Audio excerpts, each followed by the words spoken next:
Stop like no like this, stuff like this. My wrist, I know it's my shit. I'm a lot of shit. Everything shut off. I'm slamming these shots. I'm getting these BOS Chevys and Wells off. Yeah, I do it on well off. She got to say it down. That means still off. Spot. That means get it track. They don't get mommy. She know I beat up the stats. Hold up, got me here throwing my hood up, smoking this dope, feel like some donuts. Ayo, bitch, suck my dick, my nigga stop, y'all ain't know like this, gay, I ain't know this shit, they do dance, but I was doing like this, so far, spinning, shorty, she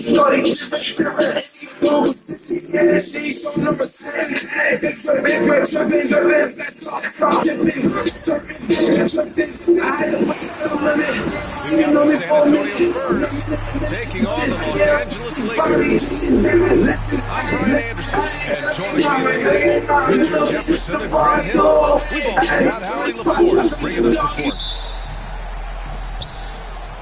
And the Spurs start out with the ball. Pass to Wembanyama. No good that time. Some solid defense from Hayes. And we've got a whistle. He was fouling with a purpose. And in that spot, in that situation, it's got to be a transition take foul. You know, Grant, after losing in the first round last season, it felt like changes were inevitable for the Lakers. Yeah, making the playoffs isn't enough for that franchise. They are all about championship success, and anything short of that is a failure. Now here's Doncic. There's James on the wing. Hachimura sets a screen. Outside Reeves. Shot clock at 6. Here's the 3. Barnes with the rebound. Here's Fox. And De'Aaron Fox picks up the foul. That's his first foul of the game. I love great defense. Just quick to establish his feet, and he takes the hit. And let's send it over to Allie LaForce. I did briefly speak with J.J. Redick. He said they spent all week watching film on Victor Wembanyama trying to find flaws that they could take advantage of. No such luck. So their mission tonight is to try to make someone else beat them, which coach admits could be fool's errand. Thank you for that, Allie. And it's Fox missing. Outside Reeves. Back to Doncic. Outside Reeves. 4 on the clock. And it's going to be a 24-second violation. They turn it over.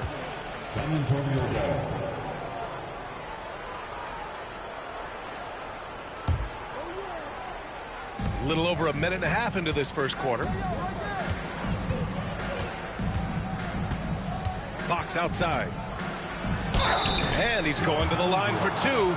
The official saw contact while he was going up. As quick as anyone in the league, RJ. De'Aaron Fox. How does his speed affect the game? Well, he's one of those players that normally you have one or the other, but he's quick and fast. Now, that's a mean combination because in the open court, he can break you down. In the half court, he has the quick left to right lateral movement that can cause problems in pick and roll. Here's James. Rebound by San Antonio. Look, I'll give him an A for effort for trying to dunk through the defense, but maybe he should ease up on that one just a little bit. Now here's Reeves. Pass to Hachimura. James outside.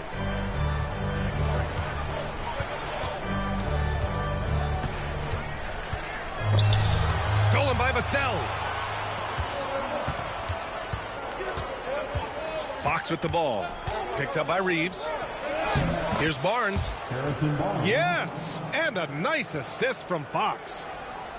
You got to appreciate the consistency. Night in and night out brings it.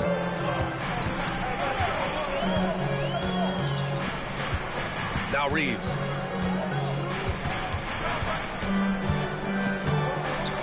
Pass to James. Just 5 to shoot. From the arc. Hits the trifecta. Look, when LeBron James is hitting his three from that spot, look, this offense completely opens up. And we've got a timeout called by Greg Popovich. We might see him looking to make some tweaks to the strategy here. And the Spurs making a change here. And in the first quarter, about 3 minutes played. Here's Paul. It's hauled in by Luka Doncic. The Lakers in the lead. Tries the spin move. And denied. He sends it right off the glass. Pass to Castle. There's the 3. Always a nice way to start. Makes his first one. And as we see more of Castle, expect that J to get better. James outside.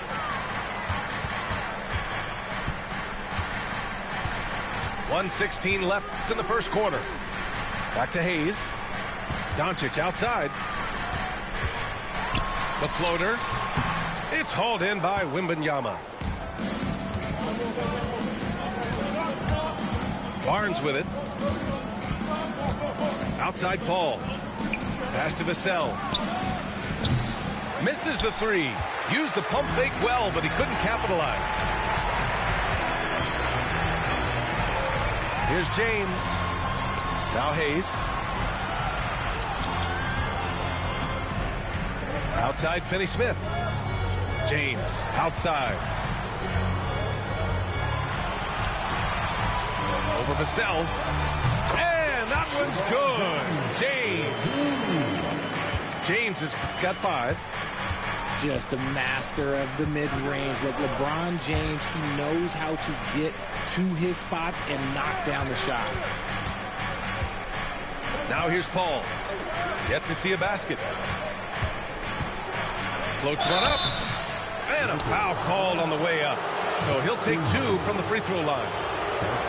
Man, the defender really went after him. These are his first free throws of the game. That one's off.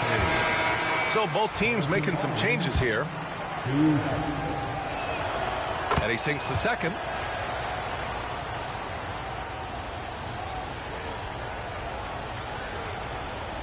Unable to get the ball in bounds. And they got called for a 5-second violation.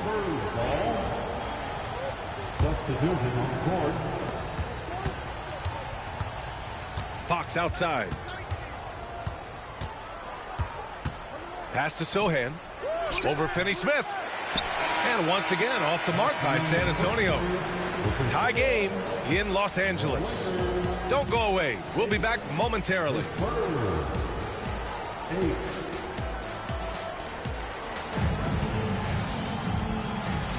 And this has been a fairly close game through the first quarter.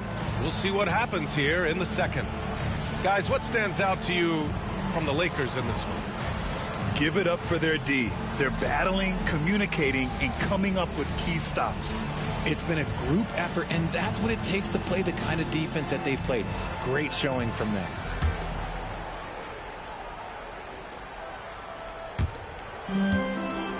And Reeves has got the ball here for the Los Angeles Lakers. Okay, RJ, we all know how luck comes into play in the NBA. The Spurs have had great lottery luck. Yeah, winning the first pick 3 times, drafting David Robinson, Tim Duncan, and Victor Wembanyama. I don't know, but I would be really upset if I was all of those other teams to miss out on those big guys. Now here's Vanderbilt. Here's Connect. Pass to Vincent. Down to 5 on the shot clock. Now here's Finney-Smith. He's covered by Fox. Here's Vincent. They get it back. Back to Finney-Smith. And that one's drained from the low block. Put your head down and go to work. That's what they need to do. Yeah, when the game is up for grabs like this one has been, it's all about the attention to detail. They get it back. And Sohan gets it to go. Well, Sohan has been well coached on attacking the glass, and doing that gets him the follow-up bucket.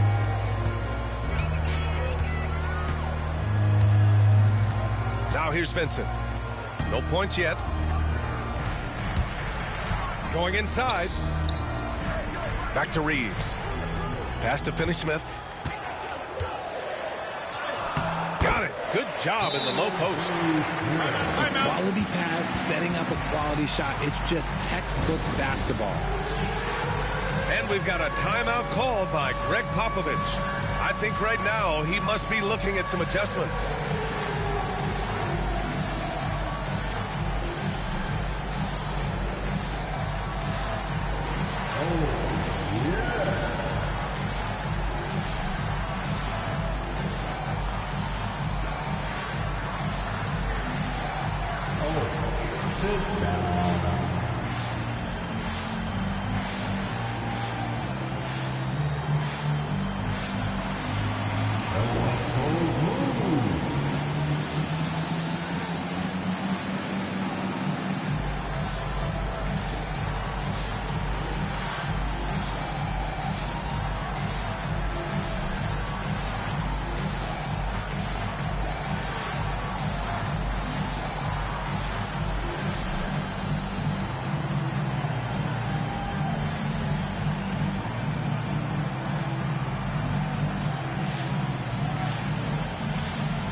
So it's both teams making substitutions here.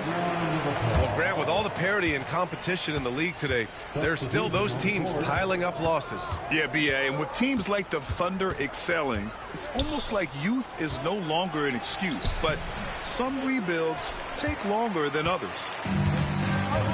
You often expect him to convert these types of shots, but the D must have made their presence felt to prevent that one. And the defense got away with one there. I mean, that's a shot he typically makes. Kicks it out to Barnes. You guys let me know what you think about The Rock. We'll talk more about him over the next half hour as we do this live show and kind of share more thoughts. on that. But as always, jump into the questions, any comments. A lot of you guys starting to hop in here. So again, let me know what you're thinking heading into the show. Any rumors you've seen out there? What do you think's going to happen? I like John's question here. What about Big E? Let's talk about the possibilities. So we get a Big E appearance coming up at WrestleMania 41. I mentioned in the New Day versus War Raiders tag team match, it seemed like one that was, maybe didn't actually expect to be on the card. We thought maybe that may be a Raw after WrestleMania, something like that, maybe. But it didn't happen. It is on the card. And for that reason, you've got to think there is some possibility, right, that Big E could play a role here. Not physically, from a match standpoint, I wouldn't think, because just don't think we're there yet with Big E. But still, right, it's going to be pretty interesting to see what role he may play. And, now they get a little GM Big E involved. So I think any way you can get Big E involved more on WWE television, even with the injury, I'm all for it. And so he's still got to eventually get his revenge on Kofi and Xavier, right? For what happened in that big segment we had on Raw several months ago. We don't know if it's going to be from a match standpoint, until it's cleared or something like that. You've got to think that getting Big E in the mix here some way is not a bad idea. And I don't know if it's going to happen at WrestleMania, but you can see the path to get there, right? Just based on the fact that it is the biggest show of the year. And if you want to somehow keep New Day from winning the titles, having Big E involved, I think, is an interesting way to do it. Without question. So, there you go. I like this idea. See it here. There you go. James, hey, Big E comes back. We all think he's coming back, all right, same Big E we've been seeing, but no. Big E joins him. How about that? Maybe Big E finally comes around and realizes that Kofi and Xavier are right. And you know what? These guys were just doing what they should have done. And that's the end of they were looking. So, I wouldn't hate that at all. So, just whatever way you need to kind of reheat the New Day, I think. Because remember, coming out of that, man, they were on fire. Coming out of that thing with Big E on Raw. And then, from there, it's just kind of been, just going along trying to get to the next one. And obviously, it's one of the challenges when you don't have someone like Big E that's available to actually wrestle right now. So that's just one of the things that, it is one of the challenges in this whole story that they're doing. But, hey, I'd be interested. So, I agree, Jay. I think that'd be for sure. All right, let's talk about some other stuff, and I'll get to some of the other questions you guys have. We'll talk about this one, too, because I think this is part of the rumor sort of section of things. Who's going to face Randy Orton? And I've seen a lot of stuff out there about, okay, with Orton, is it as simple, like, as an open challenge? I know WWE, I think it was WWE.com, YouTube something, did an exclusive interview with Orton maybe yesterday, and it was basically Orton saying, hey, I'm going to find out my opponent on SmackDown, and if not, Nick Aldis is eating another RKO. So, will we know the official opponent for Orton on SmackDown? And I think that's one way to do it. The other way to do it, right, is just make it an open challenge where there's more mystery involved. You go into either Saturday or Sunday, whatever night that... Yeah, those sparks are built differently than Viagra. Sparks are designed to dissolve through the... Like you talk about the excitement and anticipation it's just an exciting time for all basketball fans and all players that should be a part of both seasons. Great time for basketball, the competition ramps up. It's always fun.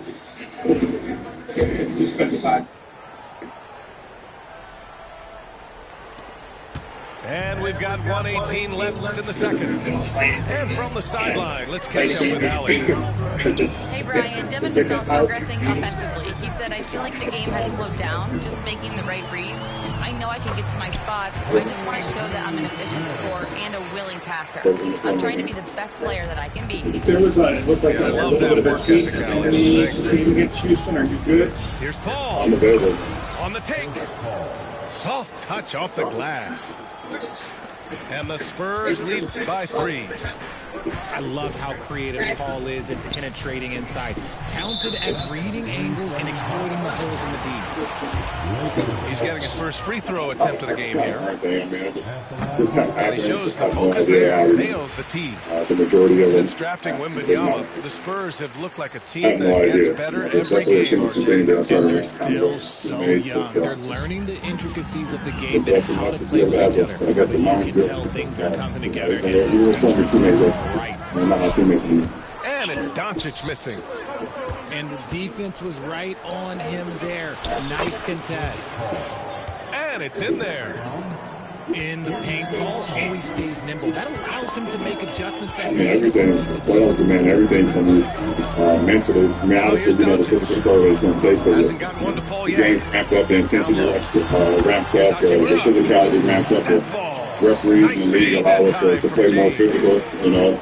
And of course, so the body takes a toll, but mentally, being able to have that mind set throughout the course of the series, no matter if it's really going good or going bad, we always got to stay even feel throughout the course of the postseason in each series to be able to advance. So, absolutely. And we're through the first half of play here in what's been a good one. San Antonio on top, leading by 4. And we'll see you back here after the break. Third quarter action in just a bit. We've got second half action for you, and if the next couple of quarters are similar to the first, this one could go down to the last possession.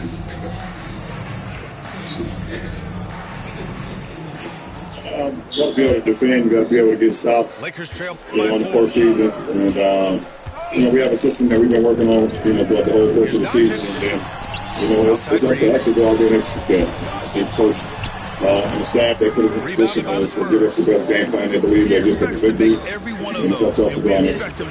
So that it's here. So I think we've got a chance. What does this particularly mean for you this year? And that's out of bounds. The Lakers will retain possession. Honestly, if you're the defense, you should be ashamed not to be able to steal It's a blessing. I don't take it for granted to be able to play in the postseason at my age and how many years I've played in this game. So, to be a 1-16 team, On the wing, going with this team, and you know, we think well, all we do is ask for every chance to be able to be at the highest level and be able to speak to the ultimate team. That's what Brian told us. So, don't take it for might be a granted. long time before we see a player with a combination of Wembanyama's size and skill. He changes every opponent's game plan, offensively and defensively. You've seen nothing like it, and we probably won't for a long time. And the officials will call the illegal screen here. The screener was leaning a bit right there. His feet may not have been planted. Pretty obvious call by the officials. I mean, obviously, you want to be healthy going into a postseason run. That's most important. And then you want to be able to play at that level, you know, for the majority of the season. Being in like must-win games, going down the stretch, playoff type intensity games that we had there. You know, so. Here's Doncic. But at the end of the day, I Pass to mean, Hayes. so I can talk as much as you guys want me to talk. The game is running between the four. I don't give a damn how much you know about the team, how much they know about you. All talk there, it's not about that. It's about once you get on the floor, the game is running between the four lines. So The rebound by Victor get a Wembanyama. game plan, you want to execute it. They're going to try to stop our game plan, vice versa. That's the And that point. one goes in as he's fouled. It'll be 3 points if he converts the free throw. And his first pick in 2020, Devin Unbelievable Vassell basketball drafted for his junkie. defense. Love to play a game of Richard, his basketball. shot creation Great has come kid. a long way. And all the success he's got so far, you know, it's young. One of his best ranges. He's moved past Yeah, that that's three. it. And he's shown he can do so much more. And we've got a timeout called by J.J. Redick. He wants to make sure everybody's on the same page. Offensively, being good to the ball, and as you stay ready, we never got to get ready. That's it. Maybe the key word is just my cost to carry. For over 17 years, I really believed that this was a life sentence and something that I would just fight and struggle with forever. Until I discovered a really simple process that's helped over 3,000 other men in 33 countries permanently quit. Lakers trail by 9. For the next 17 years of my life, what I did in the incognito tab made me feel like a hypocrite. 6 on the shot clock. Oh, rejected by Wembanyama. With his length and energy, Wembanyama has the ability offensively, I expect him to do what he does. I expect him to take a shot at defensively a little bit as well. I understand you have other defenders, but you can't hide all of them. I know he did what people are saying about him. He doesn't like what people are saying about him. The best thing he can do is show him on national TV now. I just think that J.J. Redick is too smart of a coach to let Luka get put on the eye. I said, look, he's going to have to take the pride, but I expect Luka to be Luka. I expect Braun to be Braun. Anthony Edwards is going to have his moments throughout the course of the series. It's going to come down to the others. Austin Reeves, Rui, Julius Randle, Dante. Those are going to be the deciding factors on who wins the series or not, right? The stars are going to be the stars. But when I look at a guy like Rui, I'm looking at it and I'm like, oh, okay, you probably be the matchup for Julius Randle. Because we still haven't talked about that. One of the biggest, strongest defenders. Yeah, and so it's like, are you going to put Braun on him? Like, these are things that I'm waiting to see the adjustments that's going to be made. It's all the Minnesota attack, Julius Randle. The Julius Randle that needs to show up in the postseason is not the Julius Randle we're accustomed to seeing in the postseason. It's the Julius Randle we saw in the regular season when he was obviously he was hurt last year and didn't participate at times in the past. He tailed off because he was relying too much on Jay as opposed to attacking the basket. He doesn't need to do that in this series. He needs to be very, very aggressive, and he needs to put the Lakers on notice that you have to guard him. The reason why is that if he's not able to do that, that allows you to cheat a bit more and focus even more on Ant-Man, which is going to make it more difficult for him, and you don't want to do that. That's why he's such a key. Ant-Man had called Anthony Towns. You think the best shooting big man in basketball. He could step away from the basket and really, really hurt you. You had to guard that. Is Julius Randle going to give you something formidable to deal with? That's what this comes down to. In Julius Randle's 15-game play, after averaging 34% shooting, 28% from three, it's the scoring, but I also think it's the secondary playmaker of Julius Randle. They are going to need that. Because if I'm J.J. Redick, I'm saying, all right, Anthony Edwards, we're going to make Julius Randle do that. Won't that be the game plan? Of course. And I'm looking at the way they've been playing, and they're swinging the elbows kind of like a 3-2 zone. You can put Julius Randle at that free throw line. He can be a scorer and also a playmaker. You spread the floor with your shooters, and now you put him in a position where he's comfortable. The basket's right in front of you. You can go score or you make a play. One or two things. And I think that's what they'll do. Go small, put Julius Randle at that 4 or 5 position, have Nas Reed spread the floor, hit McDaniels on that baseline, and put shooters in each corner. I'm going to tell you this, though. From the Minnesota Timberwolves, I set the tone. And how I set the tone defensively. Y'all remember that series last year against the Denver Nuggets? It was frustrating. Who they had throwing the hot packs at the referees? It was Jamal Murray. Because they was picking up 94 feet. And so when you look at what they have personnel-wise, starting with Anthony Edwards, Jaden McDaniels, that athleticism. No, you make Luka, because remember, Jaylen Brown won Finals MVP, not because he made the lead the team in scoring, because he made Luka uncomfortable.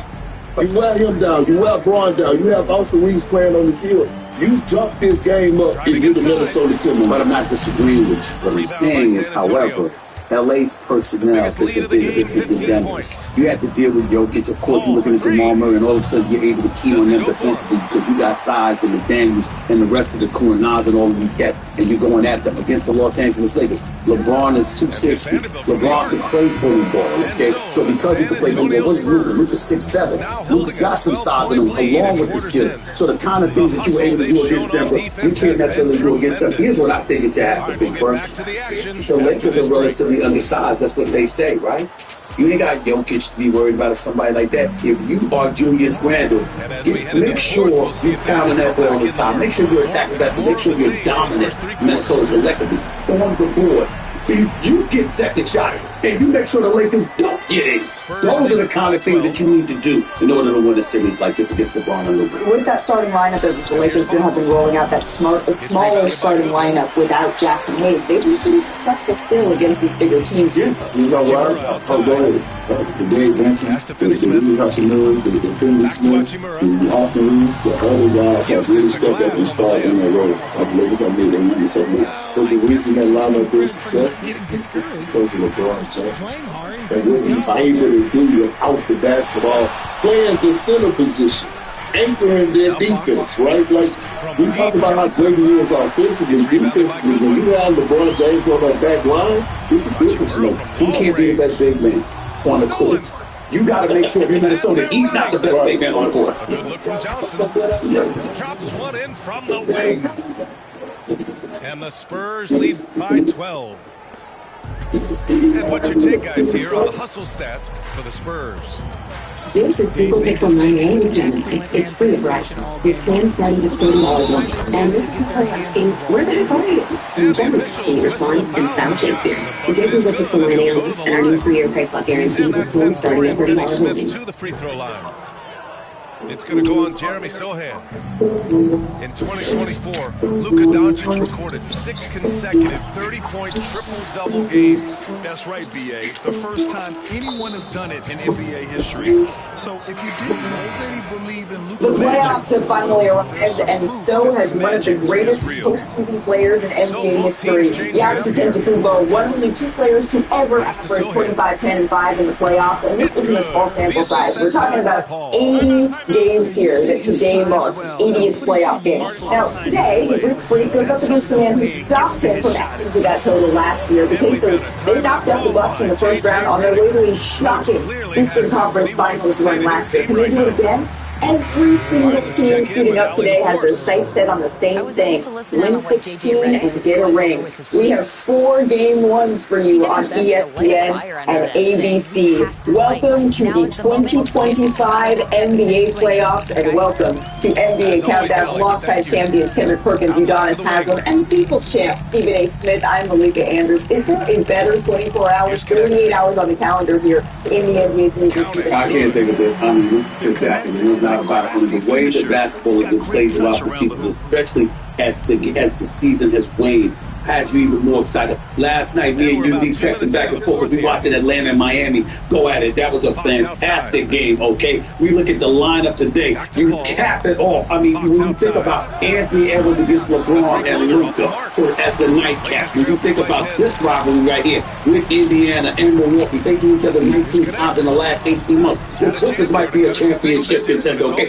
Not might, they are. You look at all of this stuff going on. I can't wait. It's a beautiful day. So one of us on this set have combined to play in 50 games in the King One in our playoff for this half of the set is doing all has been lifted and that Udonis. How important is throwing this first punch in game one? It's extremely important. I think when you look at the psychology of it, if you're the home team, you have an opportunity to get 2, which means you only have to get 1 on the road. Now, if you're the road team, you have a chance to steal home court, which is what these teams have been fighting for all season. So it would be catastrophic to lose one of those games at home. I was expecting a little bit more. It's the playoffs. This is why we want the smoke, right? We're about that light. And hey, man, say, man, Madison Square Garden gonna be rocking today, man.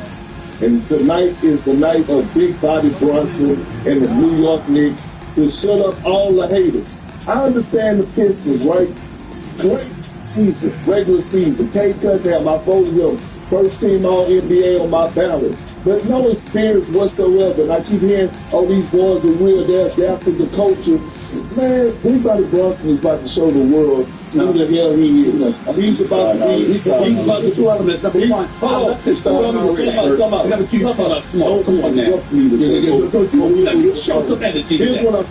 Here's what I'm saying. The New York Knicks is what I'm looking at to make a statement in game 1. We talk about the crucial game 1 because you know I believe you wrote it with the Pistons. I don't believe. I have no concerns when it comes down to the New York Knicks winning this series. That's what I'm the looking New York for. Knicks gonna win the series. I just think you're very disrespectful to the Detroit Pistons. Come on. Oh, the Pistons and the Knicks. It's going to be a knockdown, drag-out battle across the board. It's got 2 star matchups. Kate Cunningham, who became the first Pistons player with 25 points, 9 assists in a season in franchise history. But not to be outdone, Jalen Brunson, the only Knicks player with 25 points, 7 assists in a season all-time. However, it's the Knicks' other all-star that the Pistons, they keep too concerned about. The Lakers going to get one on late clock. And they'll turn it over. Couldn't get the shot off. A shot clock violation. So scared. So that there is, there is some mechanism to not be, that's the bad news. Spurs lead by 12. It doesn't seem like the Pistons are too worried about Karl Anthony Towns, Stephen A. It's very disrespectful, and he needs to embrace it as such. Now, I ain't throwing no shade on Malik Beasley, second leading three-point shooter this season. Hit about 319 three-pointers. Major props to him and the contribution that he's made to the Detroit Pistons. But it's very disrespectful. So if you call Anthony Towns, you shouldn't need much more motivation. You was in the postseason last year. You're an all-star. As a New York Knick, averaging damn near 25 and 12. We know what you can do offensively, but clearly the grit and the grind that the Knicks had at their disposal last year seems absent this year compared to what we saw last year. I want to see that brother step up. I want to see him be the prolific offensive player. He is capable of being clearly the best shooting big man in basketball. Act like it and make Malik Beasley and the Detroit Pistons pay for that verbiage. Malik Beasley has one of the veteran leaders in our locker room. You damn right. We show him respect by showing him no respect. We are not here to praise Cat. We are here to send New York Knicks home. I'm sending a message to my locker room. We don't give a damn who they got over there. Line it up. And the ball goes out of bounds. Let's face Look, Cat don't have a damn thing to prove. He's proven. Cat showed me last year in the second round of the Western Conference of the playoffs what he did to Jokic, outplaying Jokic. Malik Beasley, you're the one that got something to prove. Hell of a regular season. Hold on. I did not interrupt you. Hell of a regular season. Hell of a regular season for Malik Beasley, up to 6 man of the year. I get all that, but the game plan is going to trap Cade Cunningham. Can we do that second option? Karl Anthony Towns is going to be ready tonight. Him and Jalen Brunson, one of the best people going to do over the damn game. He's going to answer the call. That's fine. He's going to answer the call. But don't sit up here like you got an attitude because I brought up Karl Anthony Towns not having something to prove. He's damn right he's got something to prove. He ain't in Minnesota anymore. They traded for him. He gave up assets for him. You're looking at the New York Knicks. There were championship expectations until Cleveland and Boston really showing themselves to be on an elevated level. If Karl Anthony Towns is that dude, the New York Knicks will not only handle their business in this series, they'll make some noise for a run to the conference finals. If Karl Anthony Towns is what we know he can be, he's going to be that. He's going to be that. I just don't understand everybody that's jumping on the Detroit Pistons. Yes. The most surprising team this season? Absolutely. Do they deserve a lot of credit? Yeah. But you of all people, you know better. I know better. I'm going with the dogs. If it's so serious, I'm always taking the dogs because I'm a dog. So hold on. So you telling me the Knicks don't have dogs? You telling me, you telling me Big Body Brunson is not a dog? You telling me Mikal? The boys out of Detroit? No, they answer. No, I'm just going to line Detroit and New York up. I'm going to say which city is Montreal Hard Hat and which city is Cadillac and Benton. Let's go with the Montreal Hard Hat. The New York Knicks are not what they were last year defensively, Burke. Is that not true? Are you making that up? People say, do they have dollars? Is Jalen Brunson a dog? Yes or no? Yes, he is. Is Mikal Bridges a dog? Yes, he is. Yes or no? He went to the NBA Finals. OG Anunoby is not a dog? Let's go.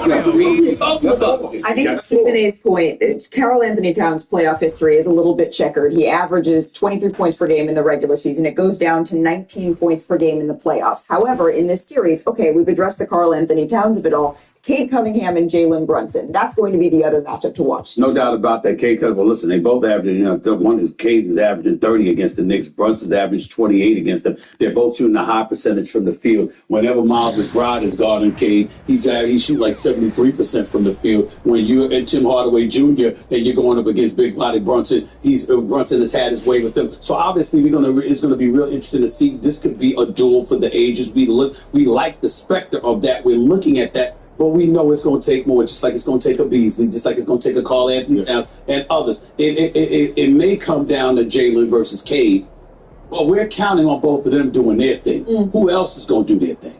Tim Hardaway Jr. We not forget about him. He's a night where he can get it going. You mentioned Malik Beasley. So I think they have the pieces. They have a nice balance of coaching, veteran leadership, and young guys. I think I got him at 7. I got the Knicks. I got the Knicks at 6. I got the Knicks at 6. But let me say this. Tom Thibodeau, you are on the clock. The pressure is on you.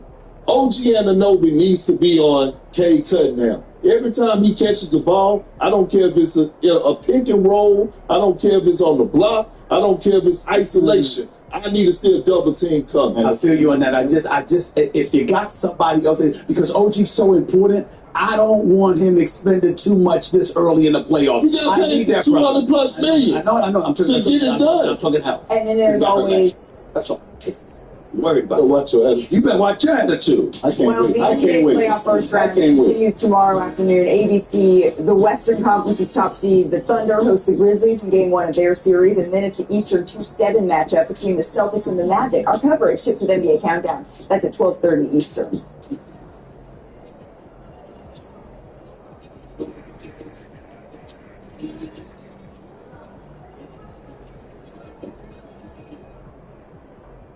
Good afternoon. Hello. But most importantly, I, for one, am so excited to step into 2025 as the most perfect, flawless version of myself. But change doesn't come without sacrifice, which means I'll have to leave behind one of the things I cherish the most. I'm talking about nicotine. Nicotine addiction, whether through smoking or vaping, is a tough thing to kick. But unlike cats, we humans don't have 9 lives. For as long as I can remember, nicotine has been a huge part of my life. I even quit for 2 years once, and I learned the most valuable lesson of my entire life. It's so much better not to smell like shit. And listen, we've got support. With the X program, we'll have tools, tips, and a community to help us banish nicotine for good. Text Join Katya to 88709. Do it now, or I'll wet myself in retaliation. Yo, what's going on, y'all? It's Conan. Today, I'm going to be predicting the entirety of the 2025 NBA playoffs. We're going to go round by round, from round 1 to the conference semifinals, to the conference finals, to the NBA finals, and ultimately, who's going to be raising the Larry O'Brien Trophy in 2025, and who wins Finals MVP in the process. I'm going to tell you who wins each series and how many games, give you my rationale, my reasoning, and of course, I want to hear your takes as well. Who do you have winning each and every one of these matchups? Who goes on to the NBA Finals, and who is your NBA champion and Finals MVP? Real quick, I do want to note before we get into this, we don't know who the 8 seeds are as I'm recording this. I do need to travel, so I'm going to go ahead and get this out of the way now. And honestly, I don't think the winner of these final 2 playing games is really going to change anything at all in round 1. So, yeah, I'll talk about what it'd be like if each team comes out of that final playing game to be the 8 seed. But just in general, it's not really going to affect my bracket. So we're going to go ahead and knock it out now. Leave a like and subscribe if you enjoyed. Hit the notification bell so you don't miss out on future videos. And let's predict the NBA playoffs. First up, we have my Oklahoma City Thunder against either the Memphis Grizzlies or the Dallas Mavericks. Either way, I think the Thunder are going to win this one very quickly. I think most people would agree with that. With the Grizzlies, I think Ja, Desmond Bane, Jaren Jackson could steal a game. They've got a lot of really good talent. They've looked pretty fun under Isalo. Of course, Ja Morant has been more like himself. He is going into that final playing game with an ankle injury. We don't know if he's going to play. He's currently up in the air, but I imagine he wills himself to play. And the question is, how is he going to look? And if they win that game, how does he look in a series being hounded by some of the best guard defenders in the sport? And Alex Caruso, Kaysen Wallace, Lou Dort, the names just continue to go on and on for the Thunder. And then for the Dallas Mavericks, without Kyrie Irving and not having Luka Doncic now, I just don't think they can take advantage of the Oklahoma City Thunder defense the way that they were able to in last year's second round. Plus, the Thunder are just vastly better than the team they were last season when these 2 teams played in the playoffs. Kyrie out for the season, of course. Anthony Davis is really good. They've got a lot of size, and that could lead to them taking the game. But I don't think either one of these squads get more than a single contest off of the Oklahoma City Thunder, who are just one of the best teams in the league on both sides of the ball. Set records all over the place. They've got the best player in the series in Shea. They've got depth. They're going to be very well rested going into this, while both these teams are pretty beat up, dealing with significant injuries. Plus, home court advantage, I think everything goes in the Thunder's favor. So, yeah, I'll say Thunder at 5. Whoever comes out of this one isn't going to take more than a game, and I think there is a chance of a sweep. But I respect the top-end talent on either one of these teams, so I do think they could go ahead and maybe take the game. Next up, we've got Nuggets versus Clippers. One of the series, maybe the single series that I'm most excited for. So much to talk about, and I dropped a full series preview if you want to see that here on the channel. It was a few videos ago. But basically what it came down to for me is the Nuggets have to call you, and that in and of itself is kind of a trump. When you have the best player in the world who has played at an unbelievable level anytime he's gotten to the playoffs, that in and of itself is going to make you a favorite in a lot of people's eyes. I mean, you're seeing here on this NBA.com bracket challenge thing that 57% of people have picked Denver to win. And I'm sure a lot of that is like, they've got Nikola Jokic. Of course I'm going to pick them to win. And Jamal Murray has had some amazing playoff series. You know, MPJ, Aaron Gordon put up some pretty solid numbers when they've gotten to the postseason. It is a really good starting five. The only issue is when you get to the bench, it's a little bit shaky. They've got a head coach who's only coached 3 NBA games going up against Tyronn Lue. And they're facing a Clippers team that's red hot and, in my opinion, better in almost every way. They've got Kawhi Leonard playing at the best level we've seen him play in a while, and knock on wood, he's healthy at the moment. Fingers crossed that it stays that way. James Harden is a nightmare in the pick and roll, and that has been something that the Nuggets have really struggled with the entire season. Zubac's a great partner with him in that regard, and I mean, he himself has played at an all-NBA type of level this season, not to mention he's one of the best Jokic defenders in the sport. They've got more depth, they're better defensively, they've been playing better offensively as of late than the Denver Nuggets. I think the Nuggets, just having Jokic, are a better overall offensive team, but at the moment the Clippers are red hot. The Nuggets feel like they're taking a little bit of a step back. It's a lot of turmoil going on at the moment over there in Denver, and I just don't know if I can trust this defense to reliably get stops, and I trust the Clippers defense to slow the Nuggets at least a little bit. Everything goes in favor of the Clippers in my opinion, except the home court advantage. It's hard to win in Denver, and Jokic being the force that he is, but ultimately, especially with Jamal Murray's health being kind of up in the air at the moment, he's dealing with a hamstring thing. And I'm going to go with the Clippers to win this one in 7 games. I just think they're the overall better team. There's not a lot of reasons for me to lead the Nuggets other than them having the best player in the series and the best player in the world that's playing some of his best basketball. But I think just overall team-wise, I can't see the Nuggets beating this red hot Clippers team 4 games out of 7. Which brings us to Lakers versus Timberwolves, probably the public's most anticipated matchup. I mean, any series that features LeBron, Luka, and Anthony Edwards is going to be talked about a lot, plus the Lakers brand. And I just think the basketball in general is going to be really good. This one, I think there's at least 6, if not 7 games. And I do slightly lean the Lakers. I'm going to pick Lakers in 6. The reason behind this is I don't know what I'm going to get from a playoff Julius Randle performance. I feel like he could again be very, very underwhelming. I think Ant could play really, really well. But I also then worry about the shooters. Like, is Jay McDaniels going to hit his threes? He's very hit or miss at times. Same thing with Julius Randle, I was talking about. They don't have a lot of playmaking the way that the Lakers do. I mean, they've got 2 of the best playmakers of all time with Luka, with LeBron, when Ant gets doubled. How is that going to turn out? Can the Timberwolves continuously make the right reads? I trust the Lakers do that more often. Also, this Lakers team isn't the best defensively. They definitely struggled a little bit, but their offense is just so dynamic. I think they can do a great job of giving this Wolves defense nightmares, especially Luka. We saw what he did to the Timberwolves in last year's Western Conference Finals.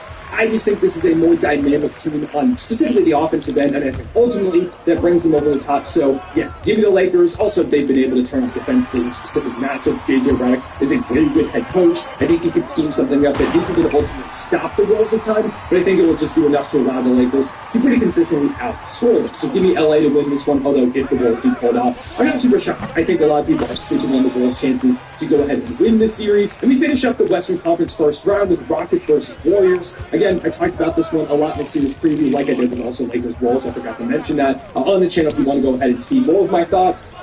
But I want to see the Rockets win again. So if you want to see what I'm rooting for, I'm rooting for Houston. Just because I love the way this team has played all season. I love to see the underdog, even though they're the 2 seed. They're pretty heavy underdog. I mean, you take a look at the percentage of people that are picking them to win. It's a lot lower than you might expect for a 2-7 matchup.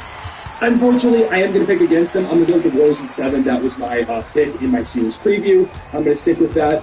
I just think it's going to be hard for the Rockets to consistently score in half court. I don't know who's going to be the number 1 option on any night. I mean, Jalen Green feels like he should probably be the guy, but there's so many nights where he puts up 30, and then the next night he puts up like 12 on 15% shooting or something absurd like that. Any games that we see that happen, I think the Warriors could run away with it, especially because I just trust Steph Curry and Jimmy Butler to perform in the playoffs, even though Armin Thompson is a great Steph Curry defender. And the Rockets did a great job of neutralizing Steph a lot throughout this season. I think the playoffs are going to be just a bit of a different beast. They've been playing some of the best basketball in the sport as of late, as has Houston. I don't want people to think I'm sleeping on the Rockets. I think they can absolutely win the series. If you're saying that they don't stand a chance, I honestly think you're crazy. They have this great defense. They just completely destroy you on the offensive rebounds. If they can slow down Steph Curry at all, then I think they can give the Warriors a lot of problems. But the half-court offense, not knowing where the momentum is enough for me to lead Golden State, plus the experience on top of that.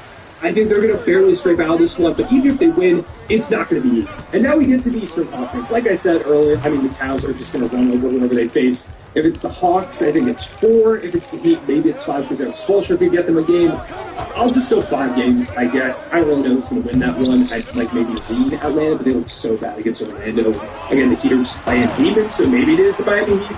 But either way, the Cavs are going to cover these teams. They are just a lot more talented. They are a lot better on both sides of the ball. They've got multiple of the best players in the series. They've got Donovan Mitchell, Darren Scarlett, Evan Mobley, 3 all NBA caliber players. I think at least Donovan Mitchell and Evan Mobley make it. Maybe Darren Scarlett has a little bit of a chance. Jared Allen gives him a lot of size. DeAndre Hunter's been such a big factor. Tyler Rome. The list goes on and on of talented players, and both these teams are just better. So, yeah, give me the Cavaliers to win this one very, very quickly in 4 or 5. And now we've got Bucks versus Pacers, which was just made a lot more interesting because before today, it felt like Dame probably wasn't going to come back in time for the series, or at least it would be towards the end of the matchup. But now we just got news that he's been cleared. He could very well return by Game 2, Game 3.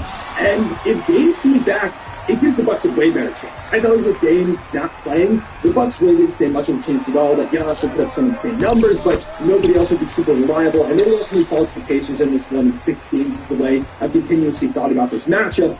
But if Dame's coming back and he looks anything like himself, the Bucks only have a much better chance in this series. Giannis has just annihilated the Pacers a lot in recent history. I think he could put up like a 35, 15, and 6 or 7 type of series against Indiana. Dame, we know what he's capable of doing in the playoffs. He's a big-time riser in some of these big game scenarios. They've been playing better as of late. Like, they've been looking really good. Some of the depth pieces are stepping up. The Bucks might be ready to peak at the exact right time to knock off Indiana. But also on the other side, Indiana's just been one of the best teams in the NBA for a majority of the season. They had the slow start, and now Halliburton has looked like an NBA-level player for a majority of the season. Siakam's been great. Nembhard is this lockdown defender. Mathurin's been a really good scoring punch for them. Aaron Neesmith is a really good role player. Miles Turner's great. Obi Toppin's great. TJ McConnell's great. They are an extremely team defensively. They can actually get stops. They play somewhat more reliably. And that's when we beat the Pacers. I also don't want to bank on Dame being himself coming off of a condition like the one that he had. He hasn't played a little bit. So I do think he could be the X factor of the series. I mean, he ultimately is. What are you going to get from him? But just top to bottom, I trust this Pacers team more. They don't have the best player in this series, but I think they have the second best in Tyrese Halliburton. And I think they're ready to go ahead and show that the Eastern Conference Finals run wasn't a fluke. They can knock off the Bucks with or without their top 2 guys. Give me Indiana to win this one set. Now we get to Knicks versus Pistons, another matchup that is so much fun. You've got Cade and this rapidly ascending Pistons team going into New York, Madison Square Garden, trying to knock off the Knicks, who came into the year as the second favorite in the Eastern Conference. At least I personally looked at it as probably it was going to be Boston versus New York in the conference finals. That was my prediction. And the Knicks have still been really good, but not as good as I was hoping, especially on the defensive end. I thought they could somewhat keep up, but it's been a really rough unit defensively all season for them. And I do think this Pistons team could give them some problems because Cade, last time they played, it didn't matter who they put on him. He was torching anybody with his injuries for one of the best three-point ever this season. They're a very dynamic team. They're not just a fun story. This is a team that could fall this upset. Although I don't think they're going to, I think the Knicks are going to win this one in 6 games, having more experience, having maybe the best player in the series. It's between Jalen Brunson and Cade Cunningham. You could go either way. But regardless, even if you lean Cade Cunningham, it's then like Jalen Brunson, it's Karl Anthony Towns, it's probably Mikal Bridges, no Giannobi. Like, they probably have the next 4 players that are the best in this series. They just have a lot more top-end talent. I think the Pistons are really fun. They're going to make this a way more interesting matchup than maybe some of the national media will give them credit for. But I think that it's a little too early for them to go ahead and win their first playoff series this season. A massive success. But I do think the Knicks advance to round 2 over. And that brings us to Celtics versus Magic, which I also think is a no-brainer. It's Celtics in 4 or 5. I guess I'll go 5 again. No sweeps here in the first round. Just because Kyle and Franz are really good. They've got a great defense. The Celtics are probably going forward for a game at a time. It doesn't happen very often. But if they go forward for a game, I think the Magic can go ahead and take this one. But outside of that, I just think the lack of any and all shooting, the interest in Jalen Sykes, Mo Wagner, it's going to be way too much for the Magic to overcome. I think the Celtics win that one very, very handily to face off against the Knicks. In the conference semifinals, we've also got Cavs-Pacers, we have Lakers-Warriors, and we've got Thunder versus Clippers. Let's start with that one. Talking about round 2, this has all the storylines in the world. It's Shea versus the team that traded him away, allowed him to become an MVP candidate with Oklahoma City. It's James Harden versus his former team. this is the matchup of dreams. This one has so much potential. The Clippers have been one of the hottest teams in the sport. We've got playoff Kawhi playing at the level that we typically expect from him. We've got the Thunder, who have been a historically dominant regular season team. We're going to see some great basketball in this one. I'm sure a lot of people are going to lean the Clippers as this sneaky upset team to take down Oklahoma City, especially citing the lack of experience. And yeah, experience does play a factor.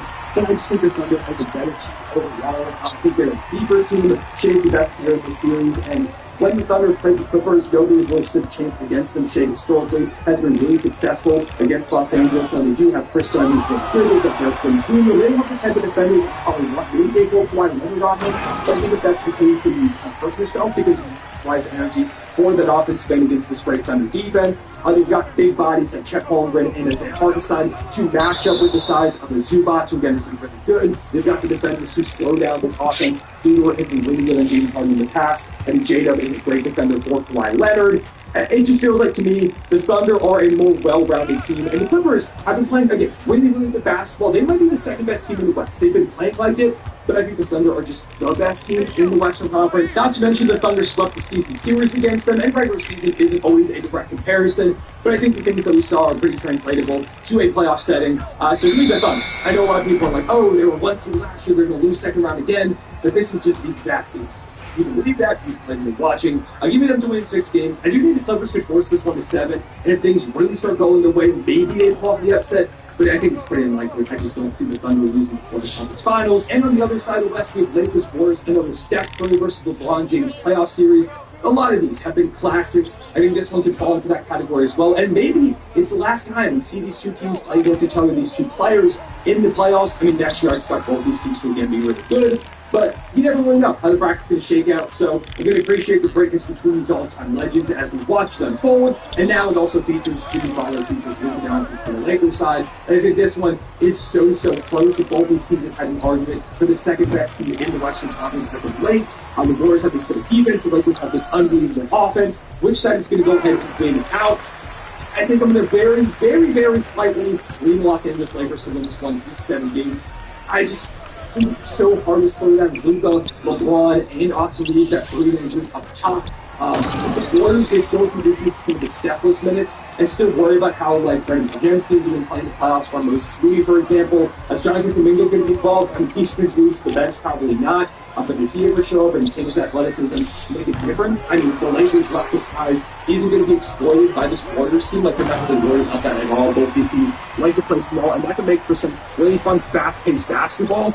But I think with the Lakers not having to really worry about these big men is going to play a little bit into their favor. I'm going to lean them slightly. If you pick Golden State, I'm not blaming you whatsoever. I think this one goes to 7 games. It's 6 games at the minimum. The very likely outcome is a hard-fought 7 games, and maybe just because the Lakers have home court advantage and the Warriors have now had to fight their way to a 7-game series against the Rockets and do the play-in tournament after losing to the Clippers in Game 82. I think it might be a little bit much. The Lakers had a lot of time to rest and get into the playoffs. We picked them to win this one in 7 to set up Thunder versus Lakers in the Western Conference Finals. Which brings us back out east for Cavs versus Pacers. And for this one, I'm going to go with the Cleveland Cavaliers to win this one in 6 games. I think Indiana could take a few and they could make this one a really scary moment for Cleveland, but I just trust the Cavs more. They've got a great size up front, which I think could really help them neutralize the front court. Pascal Siakam and Miles Turner, Jared Allen and Evan Mobley are just a nightmare to go up against. I think Evan Mobley's progression, too, is going to make them a lot more dynamic going up against this Indiana defense that is better than years past. But also I worry about, where does Tyrese Halliburton play against this team? There's nowhere for him to hide.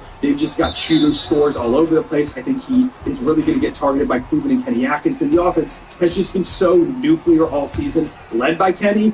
I think ultimately it's too much for the Pacers defense to hold off. I think they've got the defense to slow down Indiana enough too. I do think the Pacers take a couple of games. This is a great team with a lot of depth, but the Cavs are just the better squad overall. So give me them winning in 6 games, especially with them having home advantage. And the final second round matchup is Celtics versus Knicks. I'm going to pick Boston. It's going to be the matchup in the Eastern Conference Finals, unless everybody expects, with Cavaliers versus Celtics. I just need to see the Knicks, or needed to see the Knicks, because it's impossible now, beat somebody, one of the elite teams in the regular season to give me hope.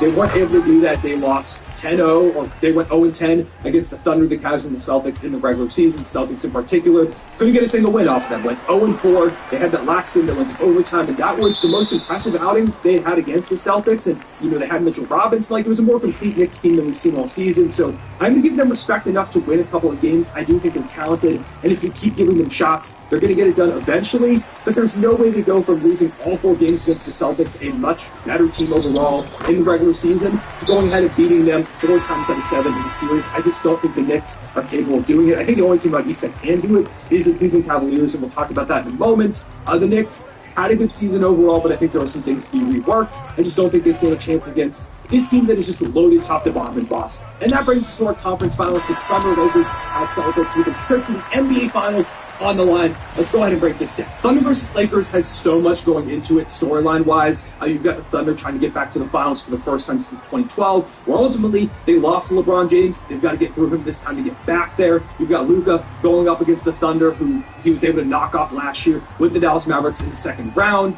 You've got this team, this hyper-powered offense with all these playmakers in Los Angeles. You've got one of the best defenses over there in Oklahoma City that we've seen in a long time. Shea versus Luka, two of the best young guards in the sport, of these great defenders that throw out the Lakers' top offensive option. It's super exciting basketball. And also a lot of media coverage against Shannon Sharp saying, oh, you know, OKC, UFC, KFC, whatever, Lakers in 5. I've seen a lot of you saying stuff along those lines in my comments. I'm sure there's already going to be a lot of you saying it right now, especially when I go ahead and make my pick, because I have the Thunder winning this one in under 6 games and getting back to the NBA Finals for the first time since 2012 when they played the Miami Heat. The Thunder are just more well-rounded. Like I mentioned a little bit earlier in that, specifically the Timberwolves series, I think I talked about, Lakers defense has not been great over the time that Luka Doncic has been here. I've said a number of times that I think it's almost impossible to win a championship or make it to an NBA Finals when you make an addition that big around the middle of the season. It just changes your identity too much. You don't have the time to build up chemistry the way that you need to. It's a bit of a kind of just thrown together roster now. They weren't able to add a big man. I do think this is a matchup where it matters. Isaiah Hartenstein and Chet Holmgren are both nightmares to go up against down low. This is a team that doesn't have a rim protector to stop Shea. I think Shea could just eat relentlessly on drives getting downhill. Now, the Lakers have a lot of really good length, a lot of defenders to throw at him, but Shea is somebody that I think is going to get to his spots. Isaiah Hartenstein screening is going to open the game up a lot for Jalen Williams. He's going to be a lot better in this year's playoffs, and I think that is a big part of it that not enough people are talking about. Having Alex Caruso in addition to Casey Wallace and Lou Dort to throw at Luka Doncic is big, and Lou Dort specifically has been like the best Luka defender that we've seen last year in the playoffs. By far the worst series Luka had was against the Oklahoma City Thunder. I think this team is built to slow him down. Nobody could ever really truly stop Luka. He's one of those special talents, and LeBron's going to get his. Like, the Lakers are going to put up points, but also I don't know if they can stop the bleeding against this Thunder team that was the top 3 offense in the league in addition to the league's best defense. They just broke so many records this season. They've been so historically dominant. I don't see them losing in the Western Conference. I think they make it to the NBA Finals. The Lakers are going to put up a fight. You've got too much talent on that end to say they're just going to get annihilated. But I think after going through 2 really hard-fought series against the Warriors and against the Timberwolves, make it here with the defense slipping the way that it has in the second half of the season, not having a big to stop Shea and the big men down low for the Thunder. I think ultimately this is a team that just has too much for the Lakers to handle in this moment. Give me the Thunder to advance to the NBA Finals. Then we've got Cavs versus Celtics. And this is probably my most anticipated non-finals matchup in this entire bracket. These 2 teams are going to go to war against each other. All season, it is felt destined that we're going to get a Cleveland-Boston Eastern Conference Finals. Both teams have put up historic numbers. They've looked insane all year. They've been by far the best 2 teams in the East this entire season. And I feel like some people are sleeping on the Cavs just because they're kind of new on the block. This is a team that could get it done. They could get to the NBA Finals. They could beat the Boston Celtics. They are very capable. But it doesn't mean I'm going to pick. I'm going to pick the Boston Celtics to win this one in 7 games against OKC in the finals. I do think with Cleveland, they've got a lot of great talent, but Boston is just so insane up top. When you take a look at their starting 5, it's one of the most dominant starting 5s I've ever seen. They've got these great defensive guards to throw at Donovan Mitchell and Darius Garland with Derek White, Andrew Holiday. I do worry a little bit about Jaylen Brown's knee. He's pretty banged up coming into the playoffs with that knee. And if it continues to get worse and worse, I definitely think that's something that could play a major factor towards the Cavaliers winning this series. But I'm not going to say that quite yet. You know, we get this matchup that is an issue. I'll revisit this. I'll, of course, make a new series preview and a new prediction because we got to see how the playoffs go and how both teams look coming into this series. It is here at the start of the playoffs. The talent that they have, the ability of Kristaps Porzingis and Al Horford to stretch the floor, bring those big men out, force them to guard out there, open up the paint for Jason Tatum to get downhill. And I think he's going to be a lot better in the playoffs this year than he was last season because last year he didn't play that great. And honestly, even with him not playing that great and KP hardly playing in the Eastern Conference playoffs or just in general, they kind of ran through the East. And this conference is a lot better this season. It's a lot healthier. The Cavs are really, really good. They are extremely deep. They're extremely well coached. They're very, very talented. but I think the Celtics have the right personnel to knock them off, to slow them down. Also, the Cavs defense did slip in the second half of the season. It wasn't nearly as dominant. There were a couple of losses that made me pause for a moment and be kind of concerned. Nothing too much because it was like end of the season April basketball, which I'm not going to put too much stock into. But there have just been more moments, I feel like, of pause as of late with the Cavaliers than the Celtics. I think the Celtics go ahead and get back to the NBA Finals looking to repeat, and this time it's going to have to come against Oklahoma City. And here we are in the NBA Finals. It's time to pick a champion. And finally enough, this was also my preseason prediction for the Finals. I mean, I think they were the two favorites going into the year, so it's not the most shocking thing in the world, but I don't think there's been enough throughout the season at any point to waver me off of this. I still feel like the Thunder and the Celtics are the best two teams in the NBA, and they're the ones that are going to be representing their conferences here in the NBA Finals. So let's talk about this matchup. They played each other twice this season. Oklahoma City won both times, and they weren't dealing with injuries. And I'm not going to look into that too much because the Celtics have shown that they're a different animal. They can turn up to 11 or even 15 from 10 when they get to the playoffs, especially because, again, I do think Jason Tatum is going to play a lot better in these playoffs than we saw last year. I think he's going to step up in a big way. When it comes down to, can the Thunder continue to slow down Jaylen Brown the way that they did it in the regular season? Can like a Derek White and Drew Holiday slow down Shai Gilgeous-Alexander? Do they have the ability to? What happens with like KP versus Chet, these two stretch bigs? Who shows up and produces? Is KP healthy? Because it's always a concern with him as well as that Jaylen Brown knee that is a real thing, especially if they go on this lengthy playoff run like I'm predicting them to do. Al Horford, how does he come into the fold? Because he is just so good at this age. You've got Peyton Pritchard and Alex Caruso and Casey Wallace. You've got Jalen Williams. What can he do against the Celtics in this very high-pressure scenario? Because all playoffs, the Thunder get needed to step up, and when he gets to the finals against the best team they're going to face, does he continue to produce at the level that I think he can? Because at Hartenstein, how does he go ahead and bust things up against the Celtics with his screen setting to go ahead and try and disrupt this really potent Celtics defense that just swarms through with Thunder role players like Henry Wiggins and Isaiah Joe, not getting the threes that they needed to in this move against this team in the NBA Finals, because it is Oklahoma City's first time here. Like, experience does matter. I've said this before. I'm not the biggest subscriber to, experience is the end-all, be-all. But I definitely do think it matters. And the Celtics, they have. They've been to a couple of finals. They lost that one against the Golden State Warriors. They were in last season. This is a really good Celtics team. It's a really good Thunder team. These squads are both historic. Last year, the Celtics set records and still sets in this season. The Thunder set a lot. I think this would be one of the best finals of the decade, maybe the single best. We get some amazing basketball. Some of the best basketball, in my opinion, we've ever seen in the NBA Finals. The question is, who ultimately wins? I'm going to go with the Thunder. You're probably not shocked at that. I'm going with the Oklahoma City Thunder to win this one in 7 games. Because I do think the Thunder match up pretty well with Boston. You've got really lengthy defenders with a Jalen Williams to go into Jason Tatum. You've, of course, got Lou Dort to guard Jaylen Brown. They've done such a good job at shutting him down in their previous matchups this season. Again, I think in the playoffs it could be different, but if that knee is an issue whatsoever, then I really think Jaylen Brown slowing down could be a big-time problem.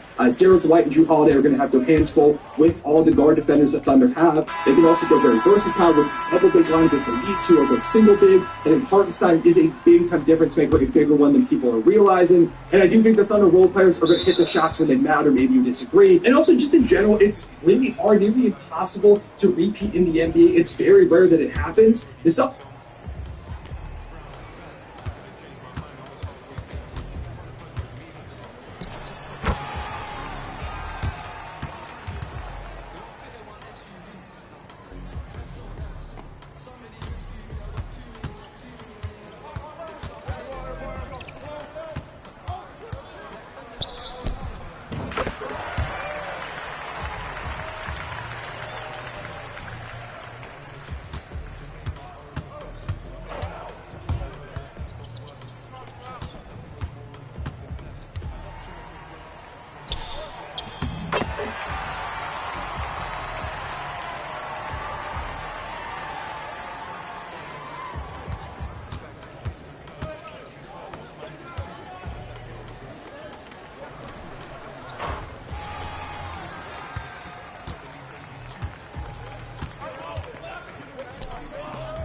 Young ass nigga.